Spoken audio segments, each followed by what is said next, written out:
Greetings, dear Pisces. Welcome to Tifa's Tarot, and I hope you're doing well wherever you are in the world. And today we're going to go ahead and take a look at your May 2024 general monthly reading, okay? So just remember, in general readings, anything is liable to show up. We are just taking a look at your main energy. So what's the main theme?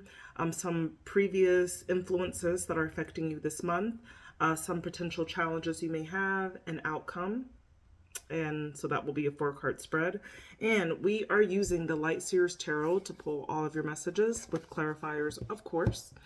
And we are going to close the reading out with one card from the Eternal Crystals Oracle, which is just pinpointing a particular crystal that you can utilize during this month that will be beneficial for you spiritually, emotionally, physically, for this month of May, okay? So let's go ahead and just set the intention that this is for the sign of Pisces. So if you have Pisces and it is in your sun, your moon, or your rising, then it is my sincerest intention that this reading may resonate with you in some capacity and that you're able to receive these messages and apply them to your own life, always and only for your highest good. All right, let's go ahead and get into your reading. Okay, dear Pisces, what's happening? Have you been hearing about these the solar storm that is going on? So trying to finish the rest of these May readings, and we'll see if we even have internet by the end of the week. I don't know what's going on in the world today. It's hot. April has been the hottest month on record. But we'll get through it. I always tell myself, I'm like, it's gonna be okay. Even when it's not okay, it's still gonna be okay. Okay? So, and that's life. We gotta be prepared for anything. Even things we don't know that we gotta be prepared for. We gotta be prepared. Anyway, Pisces, let's go ahead and get into your reading. Our first card, we are looking at the main theme. So what is a dominant energy for you during the month of May? Show me the dominant energy for Pisces. Show me the dominant energy for Pisces. I'm planning a trip, Pisces. Where are you going? I don't know if this is the trip, though. We'll see. Oh, oh.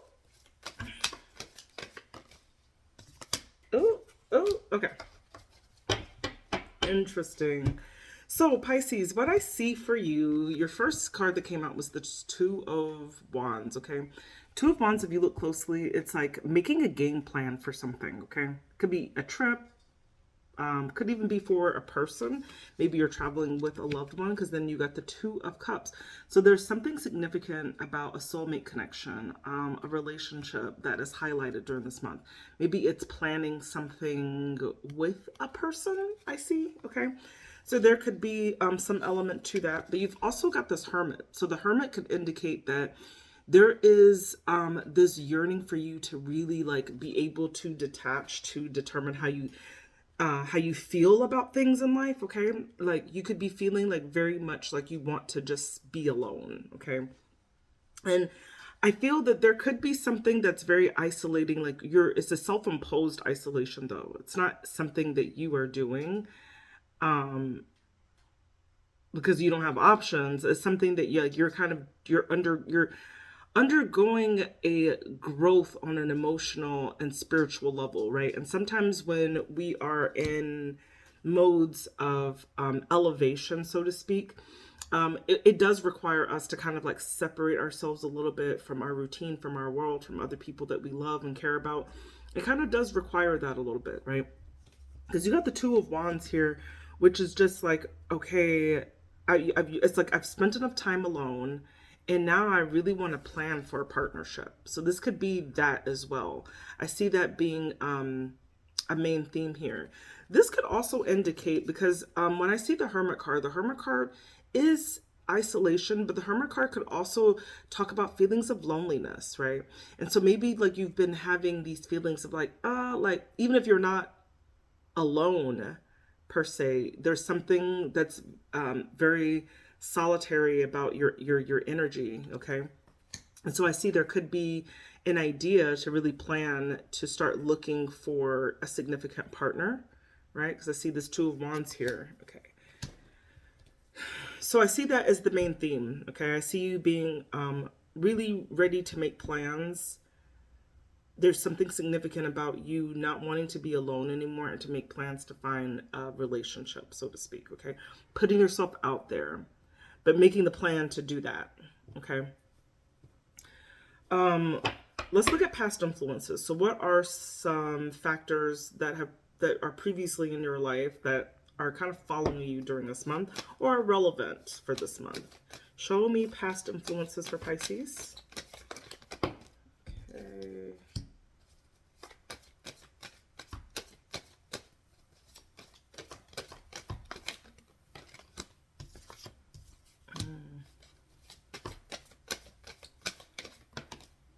Okay. Okay. So I see in the past, there's something about fortune. There's something about taking a chance on something, right? When we talk about the wheel, it's like understanding. Ultimately, the main theme of the wheel is understanding that life is cyclical, that we are on some stage of this wheel in all aspects of our lives at any given point. It goes up and it goes down. There are the triumphs and there are the losses, okay? So I feel that you feel like you've been on this wheel. So this could be you having a lot of introspection about all the times that you've been lucky and all the times that you haven't been lucky, okay? But there's something about like you really chancing your luck, okay? And you really trying to materialize, you trying to make the most out of, if you have a fortune, you trying to make the most out of that. With the Magician, it's just like, what can you manifest for your life at this time? Okay. And I see you really thinking about this. And I see you, the King of Pentacles is really about, this is a dominant energy of being like financially sound, having your resources together. This is like that 401k that's matured and like you're good. You don't have to you're good. Like you're good. You don't have to worry about things on a resource level. And I see that as being very dominant in your past influences. So this could have been a King of Pentacles could be an inheritance of some sort. That has really kind of like set you up to be financially or resourcely like okay.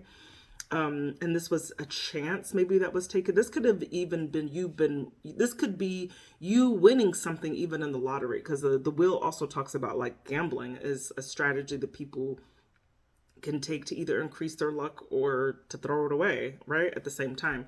So I see that there's something that you've been trying to materialize with the cycles. You're working with the cycles at hand to try to materialize and manifest a reality here, okay? And I see you doing that particularly when it comes to you being sound with your finances, okay? And that's your past influences that are affecting you now, okay? So what I'm also getting, just to add on to that intuitively, it just kind of came, like, let's say if you have inherited something and now like you're in a space in time now where you are doing okay on a resource level, there's something that you want to do with that. Like there's a chance that you want to take. There's something that you want to, there's an opportunity that you want to manifest with this, okay? And I see you really like thinking about that during this month. But it becomes very prevalent because it's something that's influences. You have to factor in something about this comfort that you have in this King of Pentacles energy, right?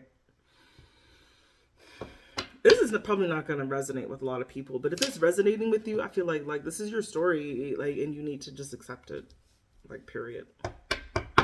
All right, let's go ahead and look at challenges. So what are some potential challenges for Pisces for the month of May? Show me challenges for Pisces.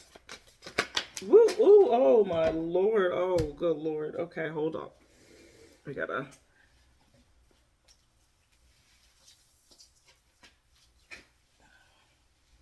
Those went flying.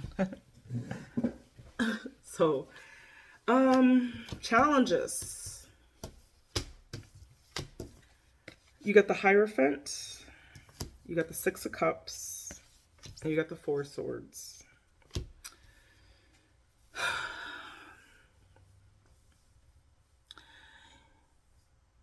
You are still very connected to the past, Pisces. I see you reveling in it, resting on it. Like we used to talk about the Four of Swords is about meditation, contemplation, but it's also needing to take a time out. And it kind of bothers me in your original energy that you were in this hermit mode.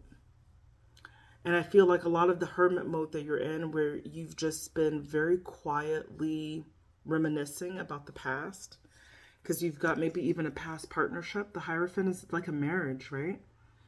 The Hierophant is like tradition. I see it as a connection, even a marriage. And the Six of Cups talks about the past.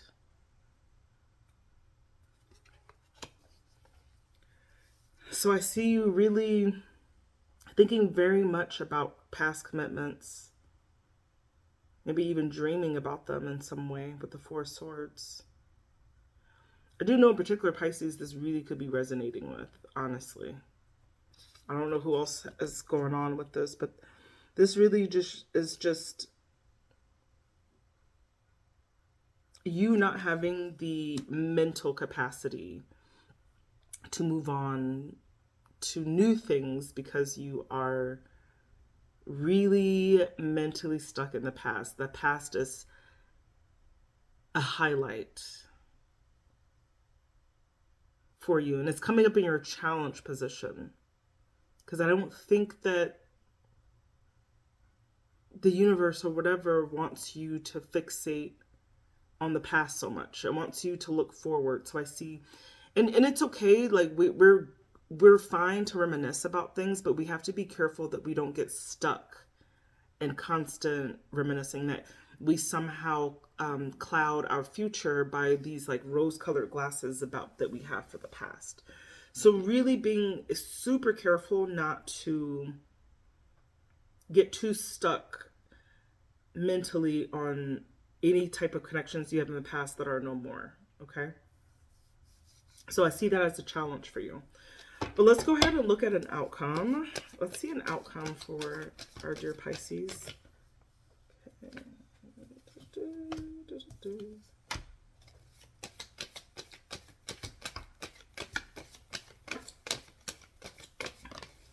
Pisces, you have a wall. You have a wall up. You got the Seven of Wands, which is all about, if you look at the card, it's very defensive energy. And there's something that you're really defensive about your associations, meaning like it could be, and because your original energy, that Hermit card came out, I kind of feel like you're having a hard time letting other people in. And you've got to make a decision about what you really want. Because I do see you like it's like on one side, I see you as being like a little isolated, feeling a little bit alone, wanting to plan to have someone special in your life, like wanting that. And being in a good place to do it. Because it's like you want someone, you don't like need them in any way. It's like just you want to be emotionally like connected with it. But it's like you're also not able to open up because you're obsessed with the past. You keep going back there, right? You keep thinking things, well, they're not like this person, or this situation isn't like it was in 1994, you know, and it's like, well, it's not 1994 anymore, you know, it's 2024, like we're 30 years past that. So I see that there are definitely like some issues that you're having here about really moving forward at an emotional level. And your outcome, I still see you like being very guarded about different people who are trying to like attach themselves to you. If this is like friends, like if you're dating, like I see people like coming there, like there's the possibilities are there, but you're iffy. You're iffy about that. And I still see at the end of the month, you're really just in this Two of Swords, where it's just like, you don't know what to do. Two of Swords is just needing to make a decision. And sometimes the decision to make is no decision. I don't know. That's going to be up to you. You got to decide what's best for you at this time and decide to see if you're either healed enough, or are you like, do you want to spend more time in hermit mode and being alone? Like, because that's kind of what it looks like. Okay. So those were your messages from the tarot. Let's go ahead and pull one card from the Eternal Crystals Oracle. Let's see what crystal will be beneficial for my dear Pisces. Show me a crystal that would be beneficial for Pisces. Woo! Well, you got two. One is Moonstone. So work very closely with the moon. Moonstone activates your crown chakra at the top of your head, okay? Maybe looking at moon phases, how to work with the moon. There's a lot of information on that. And then your next one was Selenite, right? Which is really asking you more crown. So crown chakra is very evident here. There's something about you really needing to work out your crown chakra in some way, okay? You know, crown chakra is at the top of our head, and sometimes when we have deficiencies in our crown chakra, it could indicate being stuck in the past. I think is a big, that's a huge one for crown chakra, because it doesn't have, when it's blocked, it doesn't have, it's hard for you to have progressive ways of dealing with things, if that makes sense, okay? Because you're so stuck in the Six of Cups mode, okay? So Moonstone and Selenite, which both activate your crown chakra, paying attention to those moon cycles as well, seeing how you feel, maybe keeping up a journal, like remembering that new moons are about quiet contemplation time, and full moons are about releasing, okay? So try to use the moon cycles as a means to kind of help you navigate through decision making as well, okay? Chart how you're feeling during this time. Write it down, right? Go back and look on it, right? From cycle to cycle. And then Selenite can just help you attain just peace in general, okay? And I have some Selenite right here. I love Selenite. This is Selenite I have. It has all of the chakras on it. And then I just have like a normal bar of Selenite as well. Anyway, Pisces, that's all I got for you. I hope this was helpful for anyone who listened to this message in its entirety. Please, please do comment, like, and subscribe for additional content. If you really resonated with this, feel free to book me for a personal. I do offer those, and you can find more information in the description of this video or in the About section of the channel. Thank you so much for listening, and I hope you have a beautiful month of May, whatever you decide to do. Love you. Bye.